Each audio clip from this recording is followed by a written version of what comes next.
Hello, coaches, and welcome back to another episode of Coach.Better. In this episode, we're chatting with Nici Foote, grade 3 classroom teacher at Western Academy of Beijing in China. Nici has just arrived at WAB, and in her previous position, she was actually a coach. So she brings us a very important perspective, the current classroom teacher who was just a coach. In her current role of classroom teacher, she is reminded of all the critical things that coaches can easily forget when they move out of the classroom. Our conversation highlights all those essential ways that coaches can support very busy classroom teachers. For coaches who are looking for insight into how and what classroom teachers are thinking about their coaching role in their school, this episode provides tons of very practical feedback from Nici. If you're new here, welcome. My name is Clint Hamada.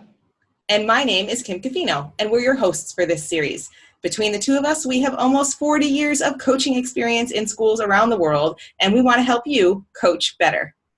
So whether you're already a coach or you're just getting started, we're passionate about helping you take that next step in your coaching journey by sharing thoughtful, professional conversations about coaching and learning with experts from around the world. And you might notice that Clint and I are never in the same room. That's because I live in Bangkok and Clint lives in Beijing. But we are so excited to get together every week to share and discuss how we can all coach better together. If you enjoy any part of this episode, please make sure you give it the old thumbs up. It really does help us to know what you want to hear more about. Also, subscribe to the channel so you can see all of the coaching videos and click on the notifications bell so you know as soon as each video gets posted. Please make sure to watch all the way to the end. We've got some great opportunities for your professional learning that we think you'll love. Let's get started. All right, welcome to another episode of Coach Better. We are here with Nici Foote. Nici, can you introduce yourself for us, please? Hi, I am Nici Foote. I live in Beijing. I've just arrived at Western Academy of Beijing. I'm a grade 3 teacher in the elementary, and I work on a team of 5. And I've previously worked in many roles, just come from Singapore, where I was a coach, elementary school teacher, and worked in digital technology in middle school. Awesome. So you have a wealth of experience to draw from during this conversation, which we appreciate already. As we kind of jump into it from your perspective with all of your experience, what do you think coaches do? How would you describe their roles in schools? Coaches really support, they really support teachers within the classroom. And I think one of the things about coming from that coaching role and going back into the classroom, I think as a coach, sometimes you forget how much you are juggling every day. That contact that you have with kids can be overwhelmingly draining, it's emotional, and it really does take a lot of your brain space. The curriculum and standards and the benchmarks that you're juggling and just trying to get a handle of and making sure you're meeting the needs of all of those members of your community is a tough job. And we all know that, we've all done it. But I think coaches really, for me, when they come in and work with me, they shine a light, hopefully shine a light on the good stuff that I'm doing. They talk to me about that. They work with me in a way that creates this safe environment where I feel that I can unload a little bit. I can give them my little demons that I might have.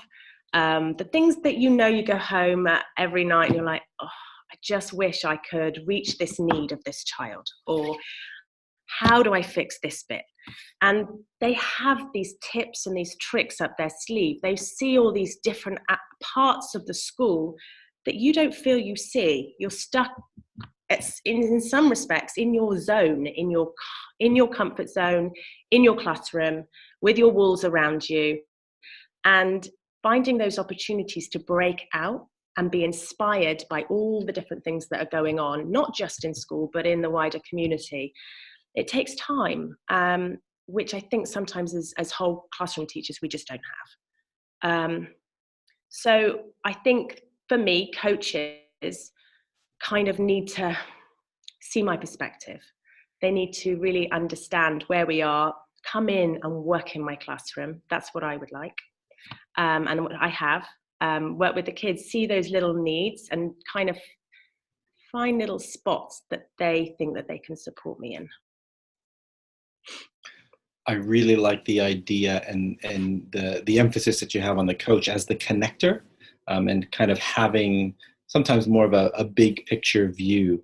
I think you're right. I think sometimes as a classroom teacher, I remember being very much focused on my students, as I should be, and then being able to have that conversation either in my classroom or in the lunchroom or in a planning meeting with somebody who helps me see the connections, right? Helps me kind of see the forest. I'm so focused on the trees and even on the leaves that sometimes I don't see that big forest connection. And having a teacher who, maybe you're a grade 3 teacher who maybe was in a grade 4 classroom or in a grade 2 classroom, or maybe even in another grade 3 classroom, and said, hey, I'm seeing this, and have you thought about this? Or this is something else that I've seen in another part of the school. Sometimes that can really bring a lot of inspiration or a lot of motivation to me as a classroom teacher as well. And I think as a role of a coach, that's something that sometimes gets overlooked. I think also they go into, when they work with these teachers, they go into a lot of planning meetings, and they do a lot of kind of minute planning with teachers in providing those, supporting those experiences. So it may be that they're working with kindergarten, they know that kindergarten are working and doing sort of like 2D shapes, and they know that we're doing sort of bookmaking, and then we've got an author coming in. And that's the kind of opportunities that we need, that we don't necessarily make those connections to, that we need to have this audience already on tap, that we have suddenly we have something that's so much more rich and has depth to it, so that we have opportunities that we can provide, which I think is really unique in using those kind of skills. So you've kind of hinted at this a couple of different times in different ways, but can you tell us a little bit about how you as a teacher work with the coaches, either at this school or in other schools? What's your work like? What does that look like? So at this school, I have coaches that I have got 2 coaches within my team. One of them is a learning support coach, and the other one is an EAL coach. And they work in all of our planning meetings. They come into our classroom in timetabled sessions, generally work with individual students, but then we can connect with them at other times, and we have planning meetings one-on-one with them, where we can sort of like look at different ideas and really look at that detail of what we need to do to drive something forward, and the individual needs of children within our classroom. They do a lot of assessment with us, and that kind of thing. So those conversations are ongoing throughout the week.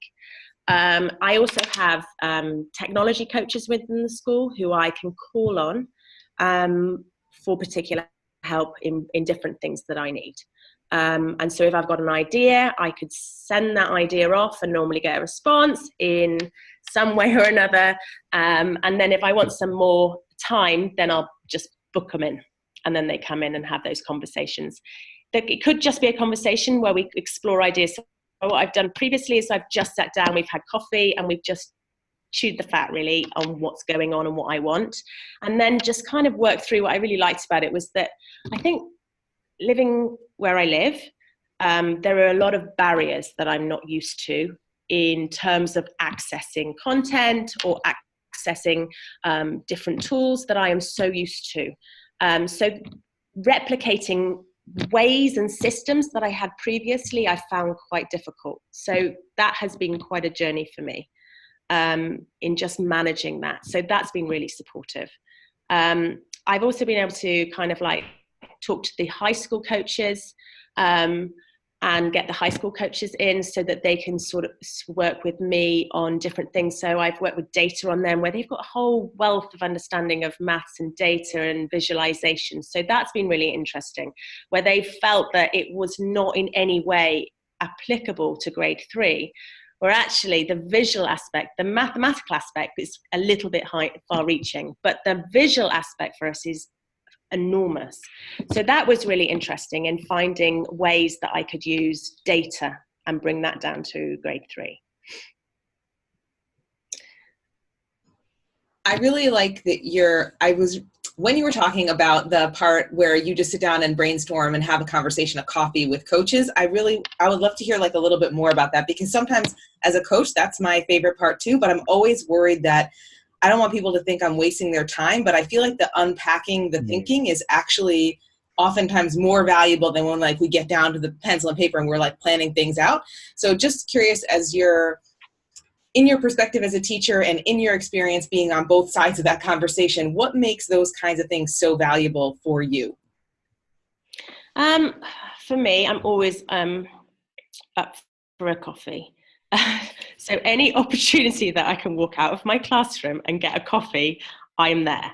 And so if ever I have a coach and they're coming down the corridor, I'm like, hold on a minute, turn around. We are walking and talking and we're getting a coffee. And then finding that little nook, sitting down and really getting them to listen, because I think they do have that perspective from a lot of different people and they hear the same stuff. We don't know that, but they hear the same groans and the same moans and the same frustrations. And often I have definitely cried in front of my coaches. And it's just because you have something I am a perfectionist, so I want to be good at what I do. And I see these little things not working out. So I need to sit down, have a coffee, rest, chill, and they just listen. And that for me is giving that time to just often talk yourself around in circles. You're starting off and you're frustrated, but then actually you kind of start to find those answers yourself. And you start to kind of like share, and that's when it gets much deeper and much, it's kind of a relaxed friendship. That's what I kind of like about what I have. I think that's such a good point. I know, Clint, you want to talk, so I'll let you talk, but it's that relationship and that relaxed conversation. I think that is so valuable. Sorry, Clint, go ahead. Oh, I was just going to say, it's insightful for me because, as a coach, I always think, I will go and I will meet these teachers where they are. It's going to be super convenient for them. I'll just pop into their classroom. They don't have to come and see me. Like, I'll do the walking, I'll do the hard work, but it's kind of a nice little thing to keep in the back of my mind that they want to escape out of their room sometimes as well, and they want to find a kind of almost a neutral third ground. They may not want to come into my office, but like maybe we'll meet in the library, maybe we'll meet in the cafeteria. So coaches, if you're listening, that's a nice little thing to keep in mind. Like, how are you allowing those teachers to get out of their classroom and maybe see other parts of the school and have these conversations in a different environment?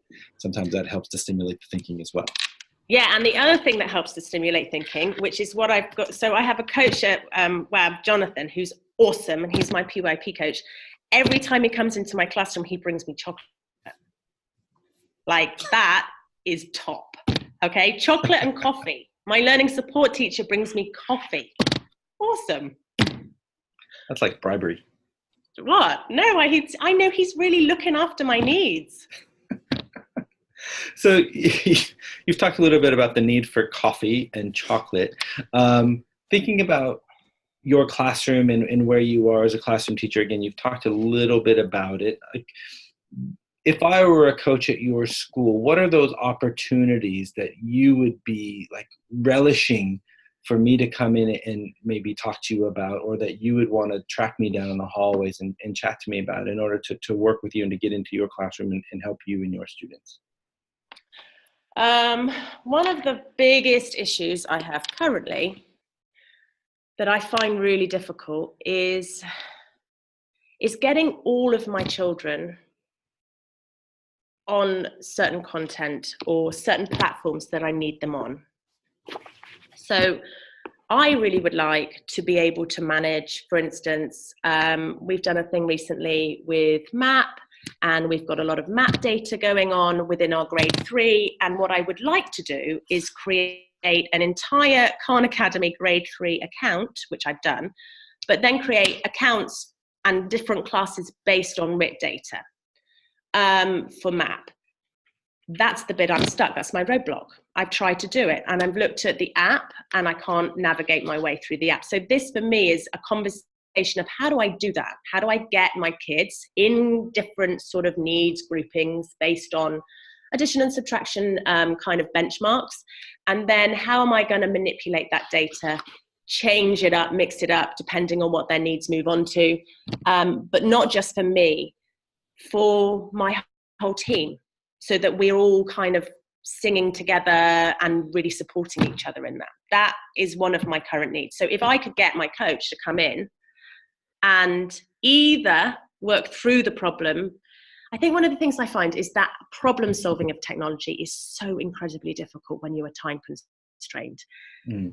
I'm quite happy to sit at home and do a lot of these things, and I'm quite savvy, but I just don't have the time. I need somebody who has that time and that patience and I give up after 4 clicks and I can't log in. And if I can't do it a few times, then I'm going to move on to the next thing. And that's the same as my kids in my class. If they go in and they can't log in, they're then going to come back to me. So I want something seamless that's set up, and I want to know that it's going to work. And sometimes for me, it's going to take me 2 weeks from start to finish of just this one tool, because I have to go over a few roadblocks at home, doing it in the evening when you're tired, or you don't have to get your team involved. I need a coach to come in and just navigate that for me. So you have a vision of what you want to do. You just need someone to help you with the implementation. In this example, you're looking for someone to help you with the implementation and to talk you through it. I'm looking for someone who's going to help me with the implementation, but also taking it to that next step. Like, I need to know also, how am I going to keep this rolling? Okay, this is an idea, it's a seed of what I want, but I can envisage it for the next block that we're doing in our unit on addition and subtraction. But what happens then? How do we keep that moving? How do we update it? How do we refresh it? How do we get the kids to be able to access it easily? How do we get all my teachers also really confident so that it's useful for them and not just my little seed that I have in my head? I think as a coach, that's almost like the gold standard, right? You can go to your coach with an idea and explain your idea, and then as a coach, we can help you put that idea into something that's actionable and practical, rather than, right? It's not you saying, I don't know what to do. It's you going, here's what I want, I just don't know how to do it. And so there's lots of different routes then to try and turn that into something that happens in the classroom. That's, for me as a coach, I always think that's very exciting, because you coming to me saying, I want to get better, and I want help, or I want vision, or I want support. It's not like pulling teeth. It's that idea of working with the willing, but also that idea of that individual wanting that upskill as well. And do you feel like, from what you've said, Nici, I feel like you would go to the coach and say, this is what I want to do, can you help me? But not every teacher does that.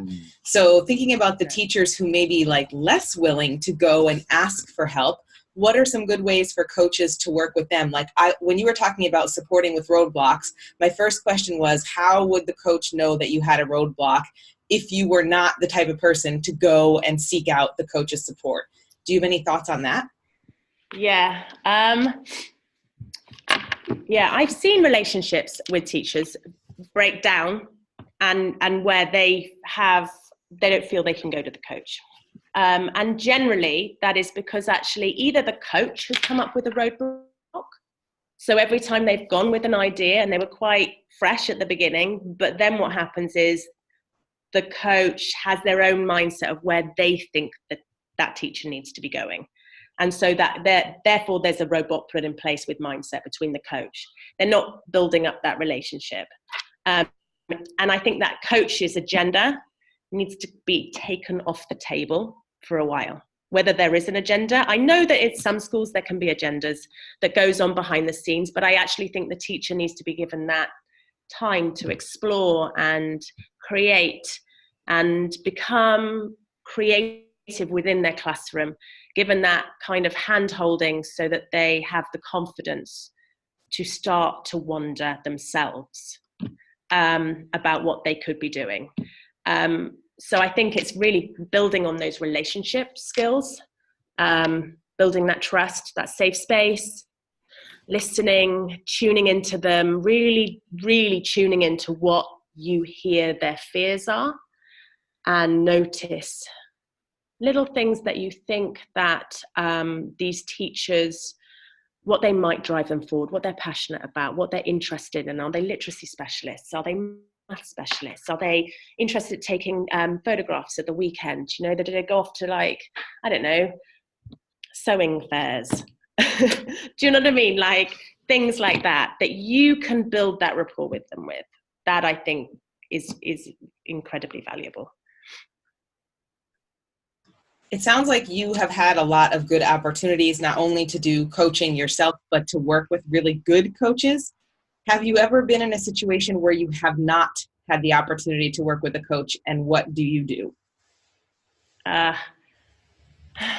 yeah, well, I've got for both of these actually. So I have with a coach, I have had the opportunity, I've had kind of a roadblock for me where I've gone with an idea and it's been shot down in flames. And so normally I back off. I can get a little bit excitable and I do put people off with that, especially like when I've got an idea, like run up to them and like they might not be quite ready for it. So I kind of withdraw and then I might go a different route with an email or a message. But this particular time it was kind of shot down in flames. And in the end, what I did was I just turned around to them and said, "You're being my roadblock." And I just told them. And then I walked away again. And then since then, after that, I have had some things went a bit better. But I've had the opposite end of the scale where I was a coach and I had one teacher who just wouldn't work with me. And that was really interesting because I thought I was friendly and interesting and I really like to work with people. But that was a really good insight into my own personality and how I can affect those around me. So I had to do, for that one, I had to do a lot of stuff about coaching and about how my body language, looking at how my body language can really affect the relationship and how just looking at that listening piece and quietening yourself down and really tuning in to your coachee or the person that you're working with.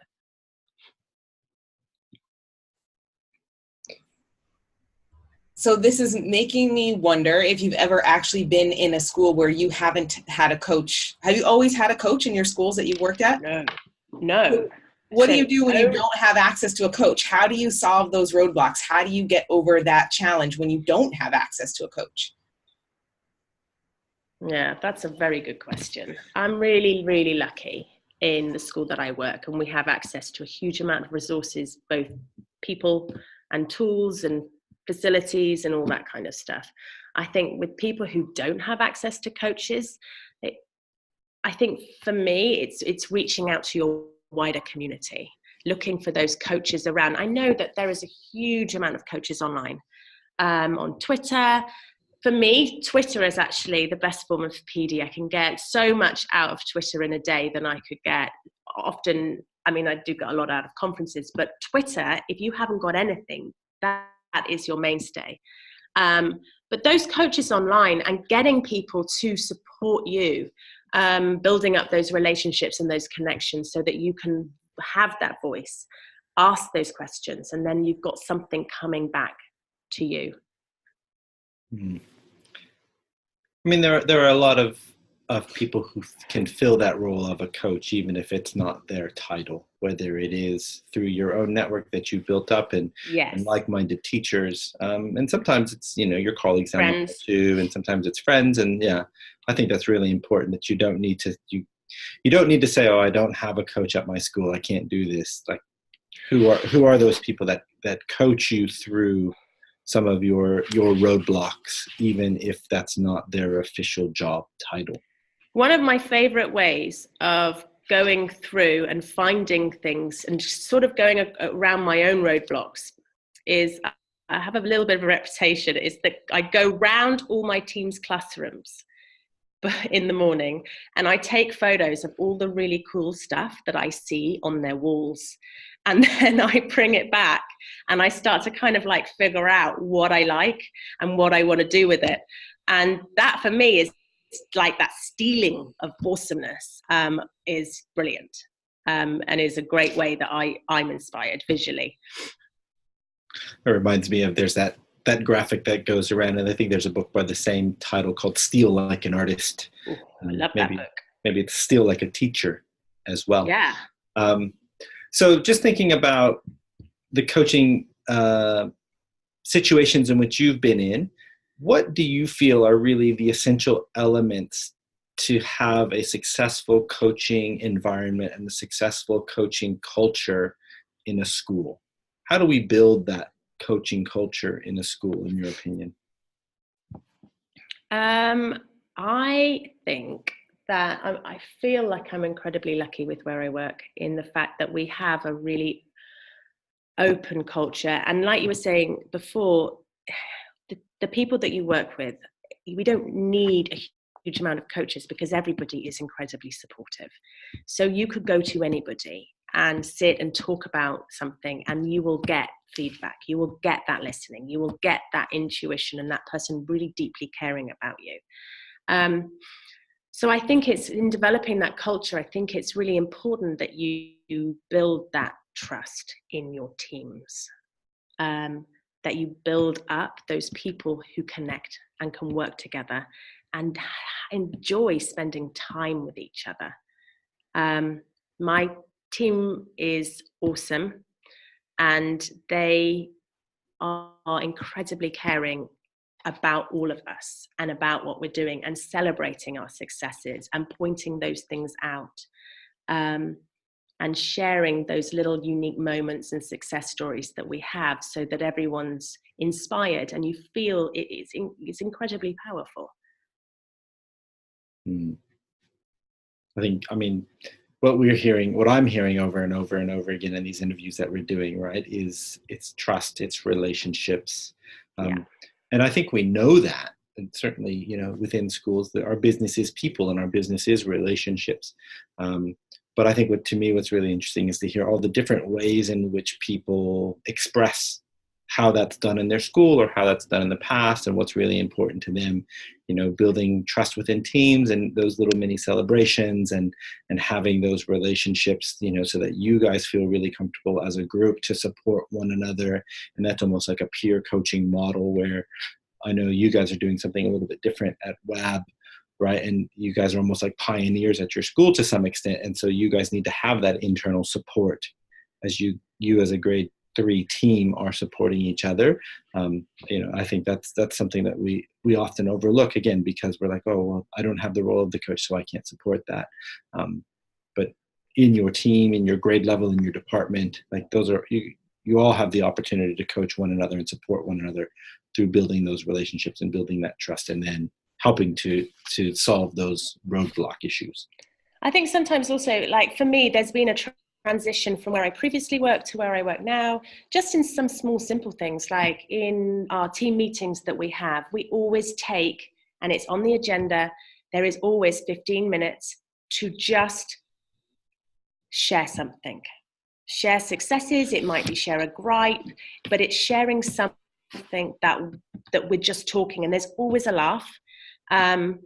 And there's always snacks on the table. Someone always brings something. Snacks are important.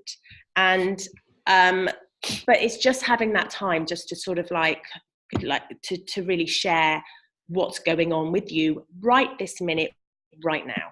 And I know that also within our other meetings, when we have whole school meetings, we have other things going on that I think is kind of feels that we've got things that's giving back. You know, there's always time that's taken within our days to sort of share some time to bond or communicate just on a normal level, not about a meeting level, not about anything else. It's just one-to-one friendship.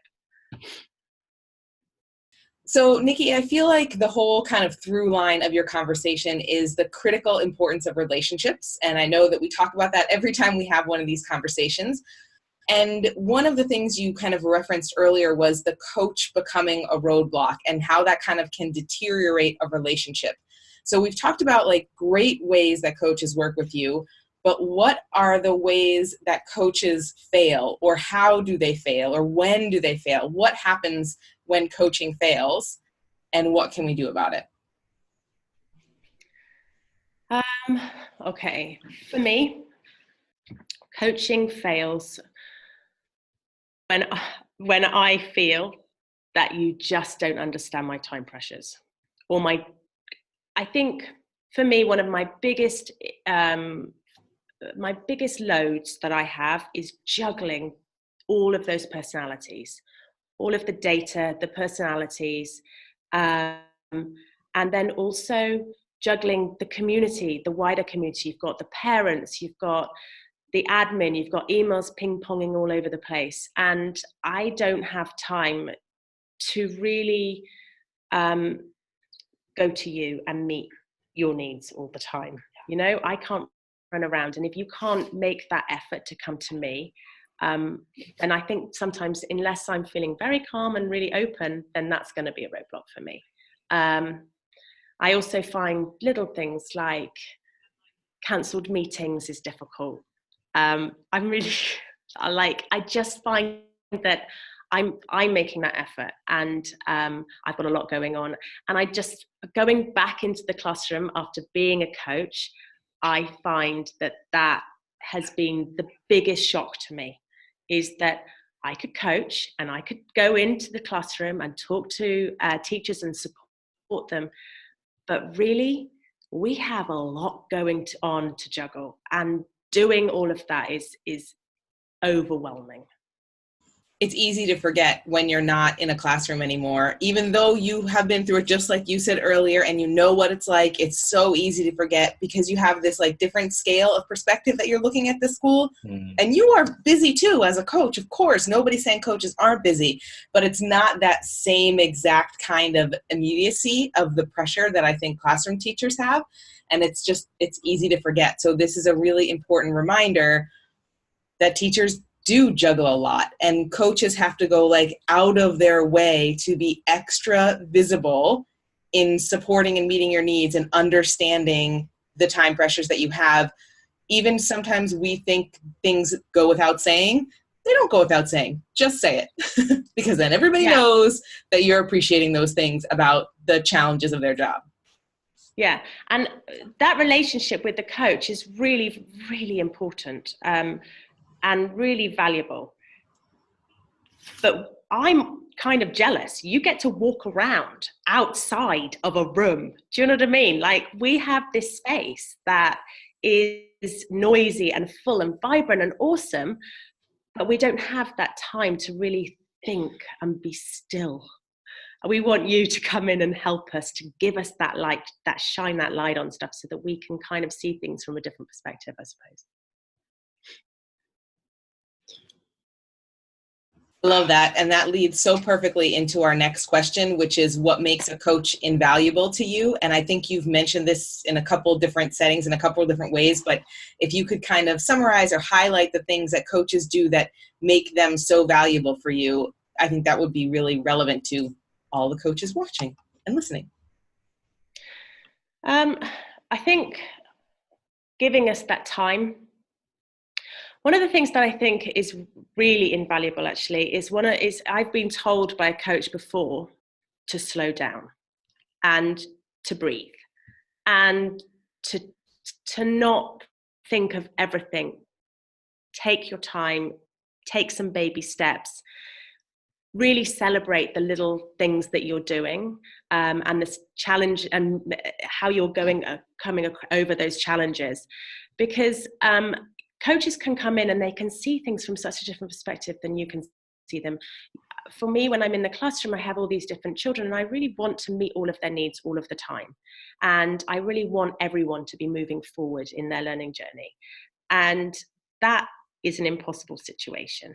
So the coach can really come in and tune into something and to shine a light in a different way, in a different perspective that you can't see because you are so centered on that perspective that you're looking at the moment. And I think that is really invaluable. Just having someone look at something from around the corner that you haven't thought of yet before.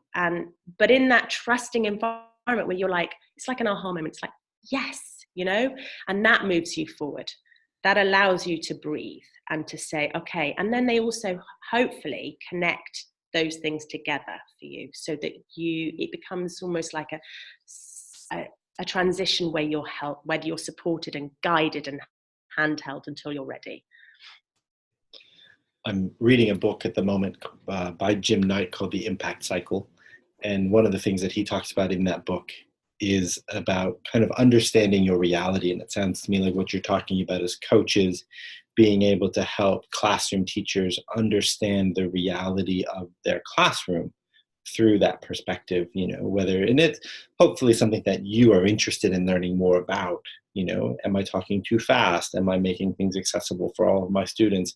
And that's really what maybe that coach is coming in and focusing in on, that extra pair of hands and that extra pair of eyes and that extra, that extra kind of like video recorder in their head to be able to say, this is what you wanted me to look at, and this is what I saw, as opposed to, I know when I'm up in front of a group of teachers or when I'm up in front of a group of students, like, I think it went one way. Somebody else might look at that and go, oh, no, that went a completely different way. And I wouldn't know that because I see the perspective from inside my head, not from that student perspective. Or that's so powerful to be able to have that extra like observational viewpoint. Yeah, and often not from when we think of observations, we often think of negative Right. Negative cycles of observations. But what I love about coaches is that they can come in and just search for those successes, those successful stories that you don't see. I've got 20 children in my class. I'm not going to be watching all of those children at the same time. So having someone else come in and work with me and see what's going on, that feel of my classroom, and to just search out for things that will really boost me, and also search out for those things that they think could be a direction where we could be going, is also another kind of part of that relationship that I like.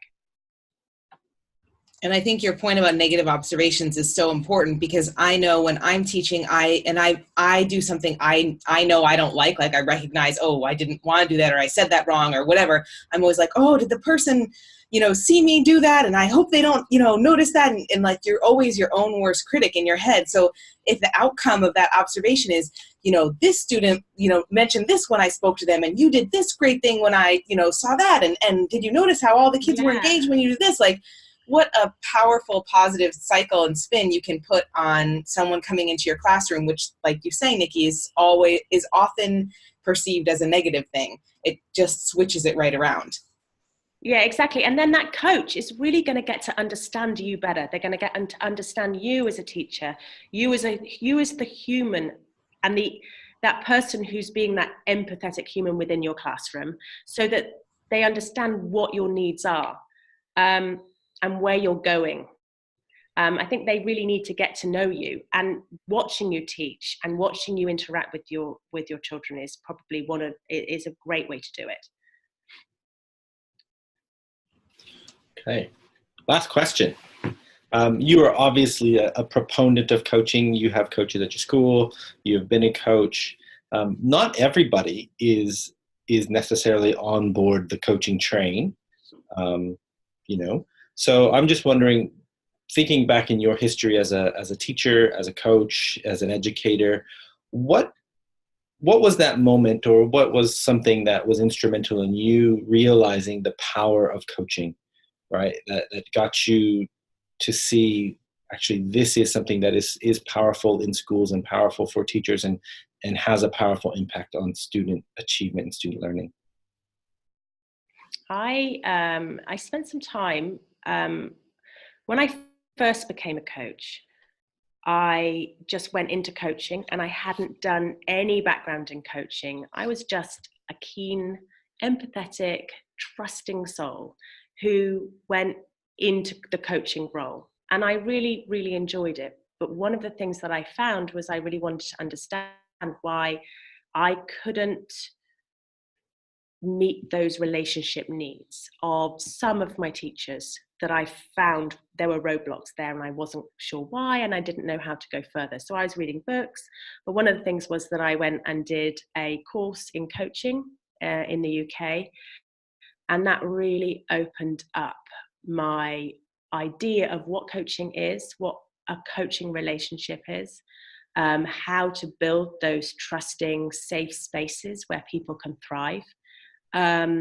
Also looking at intuition, and that understanding of listening, deeply listening, so that you understand the needs to a much greater level, and then voicing back and commenting, responding, repeating, those kind of little tricks and tools of a coach that you have in your toolbox. that can open up that relationship and create that space where you're, I was going to say victim, but not victim. The person who you're coaching is really able to feel safe and to grow with you. But their needs are at the center of that. That goal-focused coaching is what really pushed me forward. One of the things that I find really interesting is emotional intelligence. So I've done a lot of kind of work on emotional intelligence and looking at that side of coaching. And I find that really interesting in looking how we set goals and how we use emotional intelligence and that understanding of emotional intelligence in order to create that relationship. Awesome. Thank you so much, Nici. There is so much to digest and reflect on from this conversation, not only from your perspective as an experienced coach, but especially from your perspective as a classroom teacher after having been a coach. I think that's so many of us go into coaching and then we don't go back to the classroom again, right? So you're saying you've forgotten it's only been a couple months. Like, imagine me, I haven't been in the classroom as a full-time classroom teacher in a long time because I've been focused on doing coaching. So really appreciate that immediacy and that relevancy for coaches to constantly remember the different dynamics and pressures that classroom teachers have. It's really important. So thank you so much for your time today. Thank you, guys. Thank you so much for joining us today. If you enjoyed this video, please give it a thumbs up, subscribe, and click the notification bell so you'll know when we release a new video each week. Here at Aduro Learning, we want to help you coach better. To get you started, we've got some great resources to share with you right now. The first is a free digital download called 5 Strategies for Your Coaching Toolkit, and it's linked in the description box below. Plus, you can join our Facebook group, Coach.Better, to connect with other instructional coaches around the world. The link is also in the description box below. If you're looking for even more learning, we are just about to start our next cohort of the Coach Microcredential. This academic year-long mentorship program includes 26 weeks of course content, a supportive network of like-minded participants who are coaches, and your own private mentor. Cohort 3 starts on April 28, 2019, and registration opens on March 4th. If you are ready to sign up right away, we have some great early bird bonus offers starting on January 15th, and spaces are limited, so please check it out. Are you ready to coach better? Get a preview to what you'll learn and see what past participants have to say at adurolearning.com/coach. And finally, if you haven't caught it yet, our weekly Coach Better Slow Chat on Twitter will help you build your professional learning network, and it's facilitated by 3 of our awesome The Coach participants, so you can see the types of coaches that you'll be learning with. Check out the link in the description box below. We hope that all of these resources are useful for you, and we'd love to hear what you think about them. If you have questions about coaching or guests you'd like to see featured, please leave us a comment and we will do our best to make it happen. See you next time.